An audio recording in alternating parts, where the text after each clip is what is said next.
Et ouais, c'est le vide, c'est plus envie, c'est plus d'énergie. C'est que j'avais plus du tout envie de me lever. Je me voyais spectateur de ma vie. On ne perçoit finalement que les choses négatives. Il y a vraiment une modification de la réalité. On ne choisit pas d'avoir une dépression. C'est un moment qui est assez compliqué à gérer. Qu'est-ce qui se passe en fait ?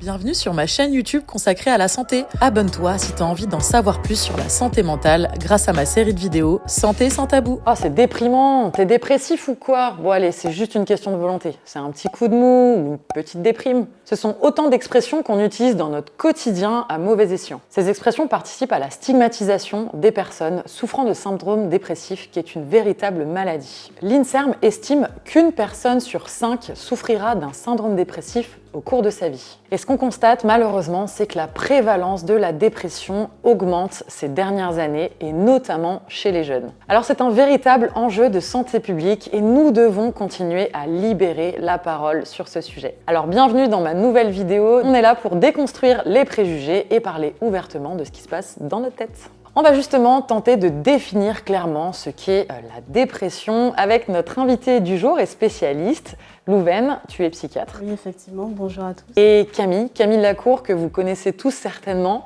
grand nageur français, médaillé, titré de nombreuses fois. Et Camille, surtout, toi, tu as pris la parole, tu as dit un moment, j'ai souffert dans ma santé mentale. Et c'est pour ça que je t'ai invité aujourd'hui. Merci pour l'invitation, je pense que c'est important d'en parler. Tu participes notamment à libérer cette parole, alors merci à toi. Louvaine, comme je le disais en introduction, on entend souvent parler de déprime, j'ai pris un petit coup au moral. Est-ce qu'on peut faire la différence entre une déprime et un syndrome dépressif? Bien évidemment, donc effectivement, on entend souvent parler de la déprime et on la confond souvent avec un épisode dépressif caractérisé qui est la dépression. Donc la déprime, on peut tous la vivre, c'est effectivement quand on est triste ou qu'on a des baisses de morale pendant un certain temps, mais généralement, ça passe assez rapidement. C'est passager, quoi. C'est assez passager. Tandis que la dépression, c'est vraiment un trouble psychiatrique, c'est vraiment un trouble psychique, et où il faut que les symptômes soient présents plus de la moitié du temps pendant au moins 2 semaines. Et ça a vraiment un impact sur la vie quotidienne de la personne. Donc c'est vraiment pas pareil. Camille, à quel moment, toi, tu as commencé à souffrir un petit peu mentalement, sans tout de suite parler de dépression, mais à quel moment tu as t'as commencé à te sentir mal, quoi? Quand la flamme s'est éteinte à Londres, j'étais champion du monde en titre, je fais 4e au jeu, donc c'est une grosse claque. J'arrive à tenir à peu près debout le reste des jeux parce que je vais voir des sports. Toutes les soirées, je me couche au lever du soleil.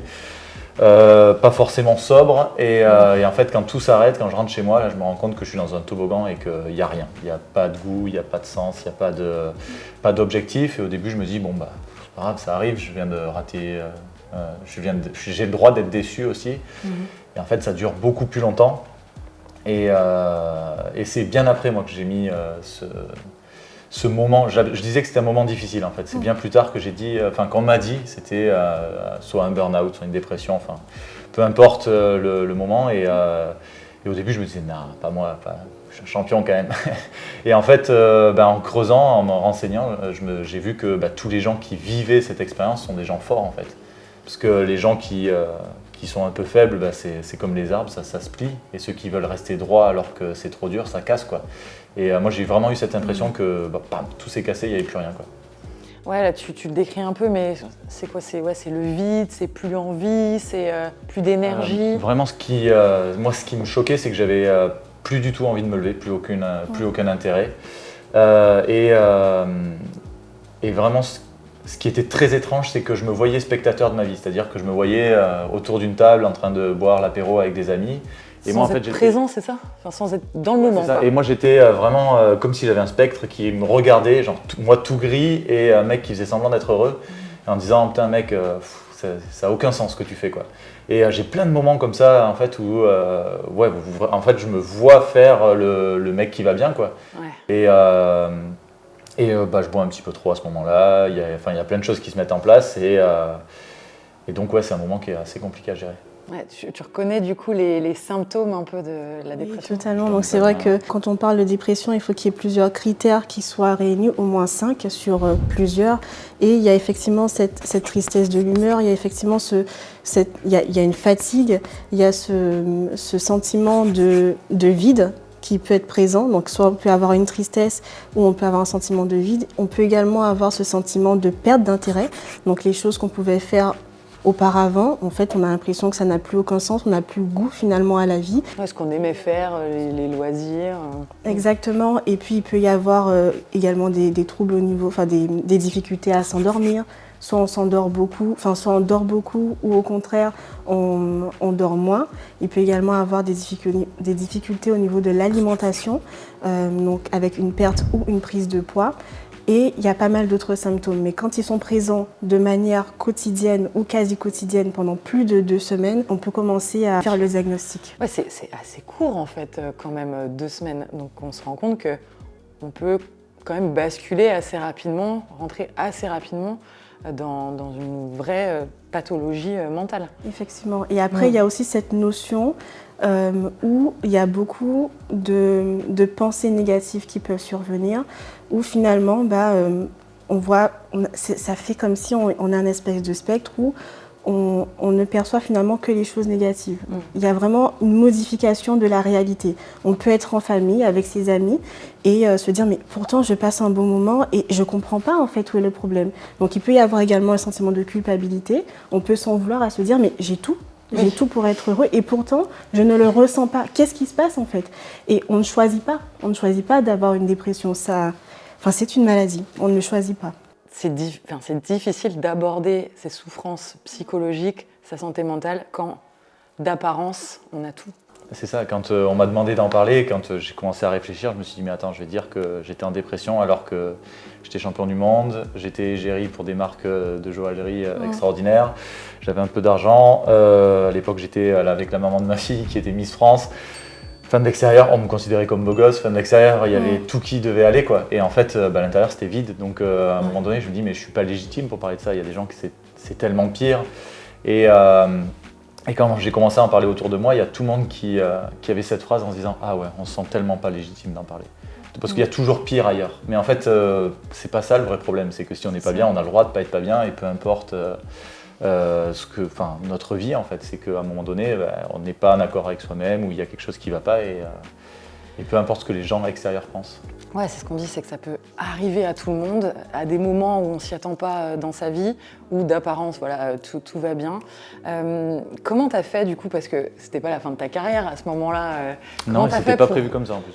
T'entraîner pour retrouver un peu le goût à ta vie? J'ai arrêté de m'entraîner. C'était pas possible. Enfin, c'est tellement dur d'aller tous les matins à la piscine qu'à un moment donné, je dis, je suis en train de creuser une tombe, là ça sert à rien. Donc j'ai dit que j'avais besoin de repos pour profiter de la naissance de ma fille. Donc le coach a accepté. La vérité a été un peu plus compliquée, mais donc je me suis écarté des bassins et en fait il y a un moment moi qui a été un déclic. C'était la dernière échographie à 8 mois. Et ce jour-là, je me suis dit, allez, aujourd'hui tu mets un réveil à 9h30, genre je me rappelle, genre truc de fou. Et je m'étais dit, allez, objectif 9h30, c'est cool, tu te rases et tu prends une douche, parce que j'avais une beubare comme ça, bon, je prenais une douche, mais c'était quand même pas terrible. Et je me dis, et je vais chercher des pains au chocolat. Pour ma femme avant l'échographie, quoi. Et donc je me lève à 9h30, déjà je me rappelle être fier de m'être levé à 9h30. Et je dis par contre on enchaîne direct, rasage, douche, et après je me dis tu te poses pas sur le canapé, tu vas direct prendre ta moto et tu descends prendre des pains au chocolat. Et quand je descends les pains au chocolat, c'est la première sensation de joie que j'ai depuis les Jeux. Genre je suis content d'être là. Et en fait dans ma tête je me dis mais mec tu t'es perdu en fait, soit tu étais en train de regretter tes Jeux, soit tu étais en train de te projeter 4 ans après en disant tu vas les regagner. Et j'ai oublié le présent en fait. Et moi c'est vraiment ce que je me suis dit, reprends à être content jour par jour, accepte ce qui vient de se passer et puis relève-toi doucement quoi. Et c'est ces pains au chocolat en fait qui ont... C'est dingue. Non mais c'est vrai que c'est hyper important et on en parle beaucoup quand on a des patients, le rétablissement, c'est comme ça que ça commence. Ce qu'il faut comprendre c'est que dans la dépression, il y a vraiment plusieurs mécanismes qui se mettent en place. Quand on vit une dépression, il y a des bouleversements chimiques, neurobiologiques. C'est pas que des pensées, c'est pas que dans sa tête. C'est biologiquement, neurologiquement, il se passe quelque chose. Exactement. Il y a vraiment des modifications qui se font au niveau du cerveau et on n'est plus à même à faire les choses qu'on pouvait faire antérieurement.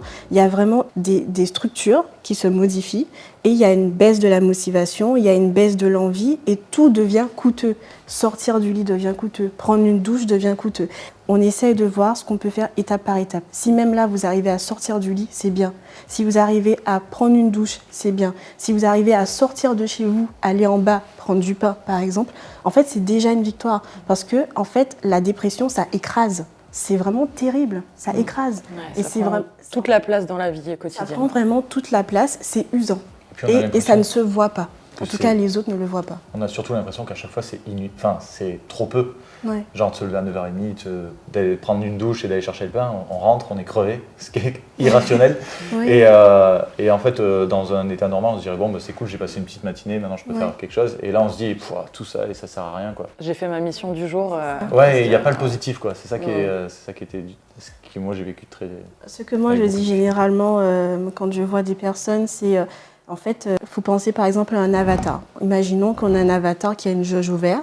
Quand la jauge est ouverte ou même qu'elle diminue un peu à l'orange, en fait, on arrive à faire des choses. Et puis, par exemple, si on fait du sport, si on voit des amis, en fait, ça remplit la jauge. Dormir, ça peut remplir la jauge. Et en fait, quand on a une dépression, on a beau faire tout ça, en fait, la jauge, elle reste au rouge. Et du coup, c'est hyper compliqué. Ouais, chimiquement, on sait aussi qu'il y a une diminution de la sécrétion du coup, des neurotransmetteurs. Du coup, est-ce qu'on a forcément besoin de médicaments ou est-ce que, comme Camille, on peut s'en sortir par des petites étapes, des petites victoires en fait? Effectivement, en fait, ça dépend. Ça dépend de la gravité de la dépression. Donc c'est vrai que nous, dans notre jargon, on parle d'épisodes dépressifs légers, moyens ou encore sévères. Quand c'est léger, c'est-à-dire qu'on a juste les critères pour poser le diagnostic de la dépression, on peut proposer juste de la psychothérapie. Donc c'est voir un psychologue, un thérapeute. Et à l'issue de ça, on a pu mettre en évidence que 60 à 70% des personnes qui ont accès à une psychothérapie, il y a une amélioration et ils arrivent à sortir de l'épisode dépressif. Okay. Après, c'est vrai que quand la dépression, il y a beaucoup plus de symptômes, qu'elle est modérée ou sévère, les études ont mis en évidence qu'effectivement c'est très compliqué et là il faut un médicament pour pouvoir en sorte de restaurer la biologie dans le cerveau et faire ensuite que la personne puisse avoir ensuite accès à la psychothérapie. Parce que dans tous les cas, quand c'est sévère, mais comme je l'ai dit, tout devient coûteux. Et la psychothérapie, en fait, c'est un effort en plus. Et il faut pouvoir aider la personne dans son quotidien avant qu'elle puisse avoir accès à ça. Et dans ces moments-là, les antidépresseurs sont nécessaires. Toi, comment ça s'est passé du coup par la suite? Donc, tu as commencé à reprendre un petit peu goût à ton quotidien. Tu as repris ta carrière, tu as repris l'entraînement. Ouais, il y a eu quelques étapes avant, mais j'ai eu ma fille aussi entre-temps. Donc, je pense que ça a bien contribué à ce changement. Dans le mois avant l'arrivée de ma fille, il y a vraiment eu plein de choses que j'ai mis en place. Et je suis resté encore 2 mois à la maison sans nager. J'ai eu l'autorisation du club, donc ça m'a fait beaucoup de bien. Et j'ai repris en septembre. Et en septembre, je me sentais bien. J'avais vraiment les dents qui riaient le parquet. J'avais vraiment envie de retourner dans les bassins. T'as retrouvé le champion en toi, quoi. Ouais. Et puis, à l'époque, on ne parlait pas de burn-out, de dépression, d'épisodes dépressifs. Donc, je me suis juste dit, a été violente cette défaite, quoi. Voilà, puis je suis passé à autre chose. Mais en fait, ce qui est important, parce que maintenant, j'ai pas mal réfléchi avec ça, mais c'est que des fois, on a vraiment besoin d'antidépresseurs pour avancer, parce que les gens se disent, mais si je prends un antidépresseur, je vais être dépressif toute ma vie. Et en fait, pour avoir, je sais pas si je me trompe, hein, mais pour avoir des trucs, des fois, il faut relancer la machine, en fait. C'est exactement ça. Et les gens le savent pas forcément, quoi. Et donc, c'est important de dire, non, c'est pas parce que tu prends des médicaments que, justement, tu prends des médicaments pour arrêter plus tard, quoi. C'est pas, tu te mets pas dans un truc où toute ta vie, tu vas prendre ça. Et moi, j'ai eu la chance de pas en avoir, mais ça faisait des années que j'étais suivi par des psys, du sport ou des préparateurs mentaux. Et juste derrière, j'ai eu mon préparateur mental aussi nombreuses fois. Donc, j'avais quand même un suivi. C'était pas forcément un psychiatre ou un psychologue, mais on n'était pas loin quand même. Oui, et après, il y a la psychothérapie, il y a les médicaments, mais il y a également tout ce qu'il y a autour. Il y a pas mal d'études qui mettent en évidence que l'activité physique, ça peut aider, mais pas que. Et qu'il y a des exercices comme la relaxation, la méditation qui peuvent aider. Ça peut éviter, quand on arrive à sortir d'un épisode dépressif, d'éviter la rechute, de mettre en place tout ça. Et le lien social, il est vraiment hyper important. Les études ont pu mettre en évidence que quand, par exemple, on a un bon soutien social, ça veut dire que les personnes qui sont chaleureuses, qui sont à l'écoute, qui sont bienveillantes, ça réduit de 2,5 fois les chances de retomber dans la dépression, ou en tout cas de réussir à sortir de la dépression. Donc voilà, l'entourage, il est vraiment hyper important. Donc tu étais bien entourée aussi. Tu étais bien entourée, je pense que... Coach, préparateur. C'est ça, je pense que ça a contribué. Et souvent on me dit, mais il n'y avait pas justement ton préparateur mental, parce que maintenant aujourd'hui c'est prédominant dans le sport. Et je dis mais quand ça allait pas, en fait, j'avais plein de mains tendues au-dessus de moi, mais je voulais pas les attraper en fait. J'étais en boule et je voulais pas les attraper, donc il faut aussi cet élément déclencheur, et ça je pense que c'est super dur à trouver. Moi il m'est tombé dessus un peu par hasard, pour me dire bon c'est bon, peut-être j'avais digéré cet échec olympique, mais ça a été, c'est ça aussi de trouver ce déclic qui a été très très très dur. Si vous vous interrogez sur la possibilité de souffrir d'un épisode dépressif, vous pouvez faire une auto-évaluation. Vous tapez BDI 13 et vous allez tomber sur l'échelle de Beck. Et évidemment, ça ne remplace pas une consultation médicale, ça peut être même auprès de votre médecin traitant. Ouais, c'est difficile aussi pour les proches. Quand on voit quelqu'un qui s'éteint en fait tout doucement, qui perd l'envie de vivre, on ressent beaucoup d'impuissance. On ne sait vraiment pas quoi faire. Et moi au cabinet, j'ai eu affaire aussi à beaucoup de familles comme ça, qui disent voilà, qu'est-ce que je peux faire, comment je peux aider. Alors on comprend du coup que l'entourage est hyper important. Donc, qu'est-ce qu'il doit faire cet entourage en fait? Qu'est-ce qu'il peut faire? L'entourage peut être à l'écoute déjà, et vraiment une écoute bienveillante, une écoute empathique, c'est-à-dire vraiment écouter l'autre, ne pas forcément chercher à donner des conseils, à dire mais va faire du sport, mais lève-toi, sors de ton lit, parce qu'en fait on sait que finalement ça renforce la culpabilité. La personne, elle a déjà toutes ces informations. Avant qu'elle ait la dépression, elle sait, on le sait tout ça, et pourtant on se rend compte qu'on n'y arrive pas. Parce que comme je l'ai dit, ça modifie vraiment la manière de penser, ça modifie vraiment pas mal de choses au niveau du quotidien qui font que, en fait, finalement, quand on entend ça de l'entourage, ça fait que renforcer la culpabilité. Donc c'est vraiment être à l'écoute et puis encourager la personne à consulter ou lui dire simplement de quoi tu as besoin, comment je peux t'aider, comment je peux te venir en aide, mais pas forcément donner des conseils, mais plutôt demander à la personne de quoi tu as besoin. L'accompagner à ses rendez-vous. Faire des choses aussi avec la personne. L'accompagner à faire des choses, pas lui dire de faire. Oui, ça peut être ça. Après, des fois, la personne ne veut pas forcément également parce qu'elle veut plutôt rester dans le lit ou c'est trop coûteux d'aller faire une balade et ne pas forcément dire oui, mais toi, tu fais aucun effort. En fait, ça rajoute encore un poids. En tout cas, motiver au plus la personne à essayer de consulter. Quand on est dans cette phase, c'est que vraiment, je suppose que c'est une dépression qui est profonde. Et du coup, l'encourager à consulter pour qu'elle ait un traitement, pour qu'ensuite elle ait accès à une psychothérapie. Mais ça prend du temps. Il ne faut surtout pas être dans le jugement. Alors je crois qu'aujourd'hui ça évolue pas mal là-dessus. Et être vraiment dans le positif. Moi j'ai l'image d'un escalier, notre vie c'est un escalier, ça monte, ça descend.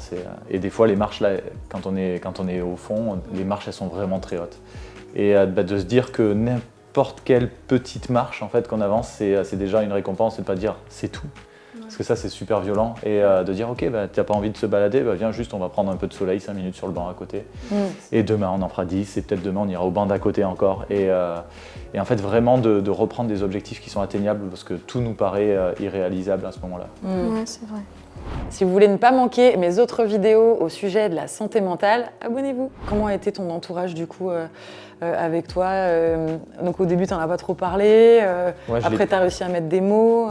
Je l'ai bien caché. Ouais. Je crois que j'ai été un petit expert là-dedans. Quand j'en ai parlé après ma carrière, la mère de ma fille m'a dit « mais t'es sérieux ?»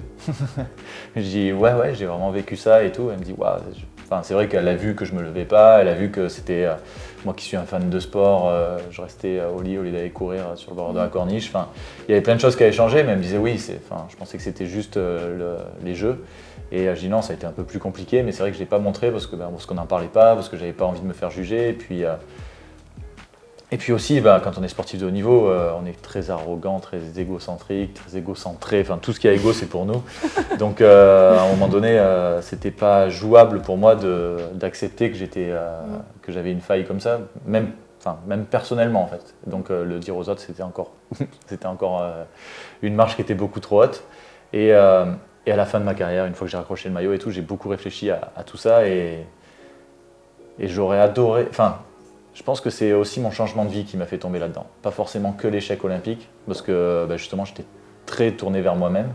Et le fait d'avoir une petite fille, je pense qu'il fallait que je change de vie. Et l'échec olympique m'a tout balayé en fait, en me disant bon mec, ce que tu veux être et ce que tu es ne marche plus.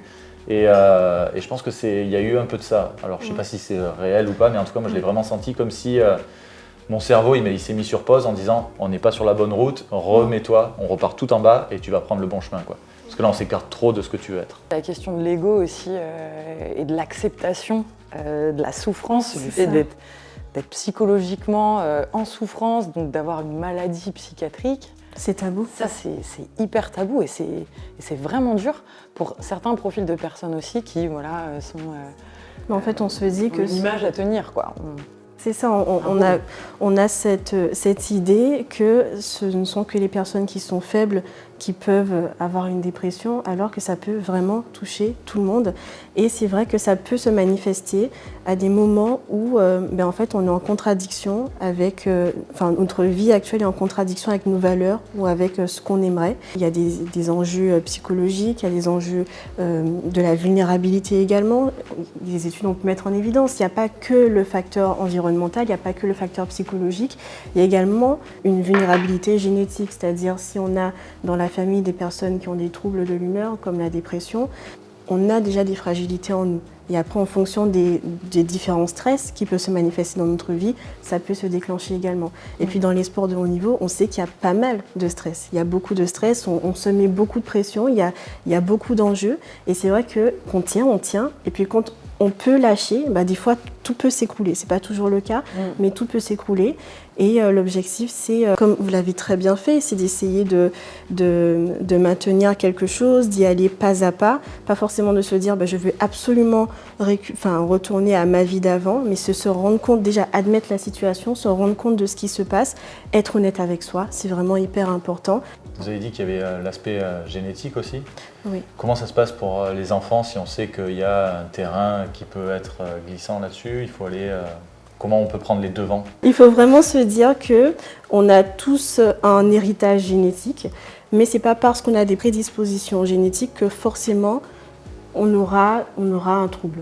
Ouais, c'est valable pour plein de choses en fait. Exactement. Plein de maladies ou troubles. On a tous des prédispositions, mais elles ne vont pas forcément s'exprimer et engendrer le trouble ou la maladie. C'est ça. Ça va vraiment dépendre de notre environnement. Oui, de l'environnement, de la qualité de vie, de tout ce qu'on peut mettre en place, de si on est aligné avec nos valeurs. Il y a pas mal de choses qui peuvent rentrer en ligne de compte. Il ne faut pas forcément se dire, parce que du coup, vous avez vécu ça et vous avez une fille, il ne faut pas vous dire, forcément ma fille, elle aura une dépression plus tard. Ça n'a rien à voir. C'est pas forcément... Ma compagne en a vécu un aussi, on a un fils, je me dis oula. non, mais vous avez pas... Peut-être, je me demandais c'est pour ça s'il fallait être dans la prévention ou pas. Non, juste être plus attentif. Pas nécessairement, puisque alors ce qu'il faut savoir, c'est que la chose la plus importante, c'est de donner de l'amour, de la sécurité, et plus ils vont grandir, de l'autonomie. En tout cas, de permettre à l'enfant de pouvoir s'autonomiser au fur et à mesure. Et puis, si un jour, parce que c'est pas une fatalité, on peut le voir comme une fatalité d'avoir un épisode dépressif, mais la littérature montre bien, et je le vois également au travail, la plupart arrivent à s'en sortir. Et puis des fois, ça peut être, malheureusement ou heureusement, un déclic pour se dire je me rends compte que là, je ne suis pas du tout alignée avec ce que je souhaite. Du coup, c'est assez positif de t'entendre décrire cela, soit comme un changement, une prise de conscience, et puis surtout le fait de dire qu'on peut s'en sortir. On a abordé le sujet du coup du sport de haut niveau, de la libération de la parole sur ces sujets de santé mentale. Il y a un très bon documentaire que je vous conseille de regarder qui s'appelle Strong, dans lequel du coup tu as témoigné, aux côtés de nombreux autres sportifs. Et on se rend compte que ça peut véritablement toucher tout le monde, même après une réussite. Ça a été compliqué d'accepter de se mettre à nu comme ça sur ce reportage.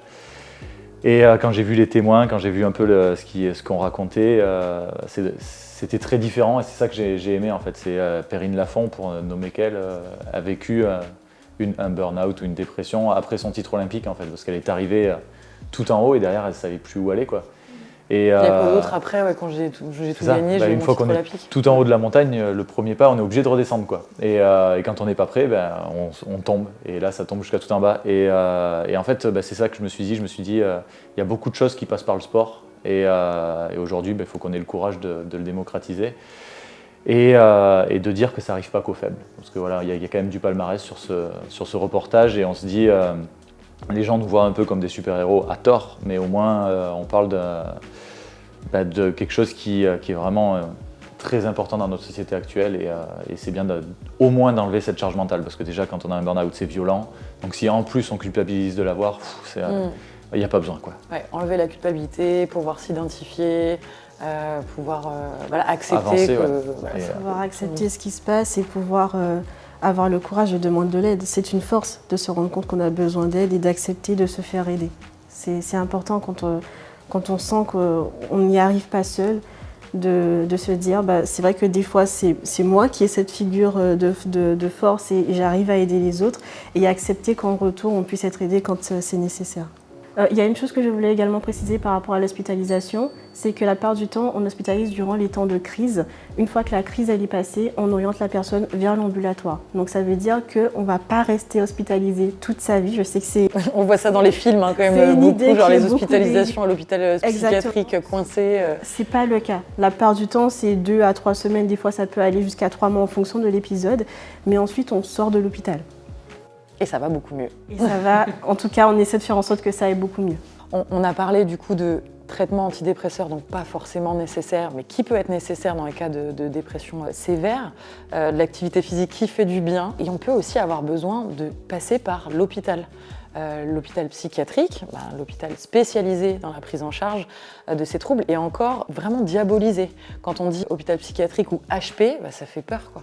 La plupart du temps, on hospitalise durant les temps de crise. Une fois que la crise elle est passée, on oriente la personne vers l'ambulatoire. Donc ça veut dire qu'on ne va pas rester hospitalisé toute sa vie. Je sais que c'est... On voit ça dans les films quand même, beaucoup, genre les hospitalisations à l'hôpital psychiatrique. C'est pas le cas. La plupart du temps, c'est 2 à 3 semaines. Des fois, ça peut aller jusqu'à 3 mois en fonction de l'épisode. Mais ensuite, on sort de l'hôpital. On aide vraiment les personnes à sortir de cet état. Parce qu'il faut comprendre que quand on a besoin d'une hospitalisation, c'est que vraiment ça ne tient plus à la maison. On peut avoir des idées noires, des envies suicidaires. La dépression, ça peut mener jusqu'au suicide. On peut avoir des idées suicidaires. Et il faut savoir que c'est la 2e cause de mortalité chez les jeunes. Ah oui. Donc c'est vraiment quelque chose à prendre au sérieux et à ne pas hésiter quand on en a besoin d'aller aux urgences psychiatriques pour avoir une évaluation par un psychiatre et c'est le psychiatre qui décidera si en fonction de la situation on a besoin ou non d'être hospitalisé. Mais effectivement quand la situation elle est grave, on a besoin d'une hospitalisation. Déjà quand on est hospitalisé ça permet d'avoir toute une équipe autour de soi, des soignants qui sont là, qui sont spécialisés en santé mentale et qui peuvent vous aider si par exemple c'est compliqué de prendre la douche, vous aider à reprendre les choses du quotidien qui semble difficile pour vous. Durant l'hospitalisation, on peut vraiment adapter le traitement, trouver le traitement qu'il faut pour la personne, l'aider à reprendre sa vie en main et surtout, c'est durant également l'hospitalisation que la plupart du temps, on reçoit les membres de la famille pour leur expliquer également ce qui se passe. L'entourage ne comprend pas ce qui se passe, se pose beaucoup de questions et quand on arrive finalement à éduquer également les personnes qui sont autour, ça a un impact positif sur la personne qui est concernée. On améliore la guérison. On améliore la guérison, totalement. Comment ça va aujourd'hui du coup? Tu as plein d'activités, tu as été aux commentaires des JO là, pour la natation. Ouais. Comment tu te sens? Tu as trouvé ton équilibre vie pro, vie perso, ton équilibre psychique? Ouais, tout va bien, déjà tout va bien. Et je sais que cet équilibre il est fragile. Et par exemple, après les JO, ça a été... chaque fois après les JO apparemment, mais il y a eu énormément de travail en amont, les jeux énormément d'effervescence et tout. Après ça a été compliqué même de retrouver cet équilibre, donc je sais qu'il est fragile, il faut y faire attention. Et je crois que c'est ma plus grande force en fait, de m'être dit la dépression, ça m'est arrivé, je ne sais pas si c'est une dépression ou un épisode dépressif, on appelle ce moment difficile, on l'appelle comme on veut. C'est juste parce que je ne suis pas en accord avec ce que je veux être. Et aujourd'hui je fais de l'activité physique, j'aime courir. Et à chaque fois que je cours, je me dis, est-ce que tu es la personne que tu veux être? Est-ce que tu es le papa que tu veux être, le mari que tu veux être, dans le boulot, est-ce que c'est comme ça que tu as envie de faire et tout ça? Et c'est quelque chose qui m'aide beaucoup de me dire, ok, en fait, je ne vais pas tomber en dépression si je suis en accord avec moi-même. Et donc, ça m'aide beaucoup. C'est vraiment quelque chose que la dépression m'a amené. Et je pense que voilà, c'est pas que du négatif. Quand on passe par là, on arrive à se relever. Et ce qui tue pas rend plus fort, donc c'est une phrase un peu bateau, mais elle marche quoi, vraiment. Ouais, t'as vraiment appris sur toi et ce qui est important pour toi. Ouais, j'ai compris que si on n'est pas en accord avec soi-même, à un moment le cerveau il dit stop, on arrête et on reprend sur la bonne voie. Et tant qu'on ne se met pas sur cette bonne voie, on n'arrive pas à se relever, quoi. Bon, c'est un joli message d'espoir. Merci beaucoup. Merci encore voilà, de témoigner comme ça ouvertement, simplement. Les jeunes et moins jeunes s'identifient aux personnalités aussi, ça leur fait du bien. Merci beaucoup aussi Louvaine pour ton expertise, tout ce que tu as pu nous raconter aussi.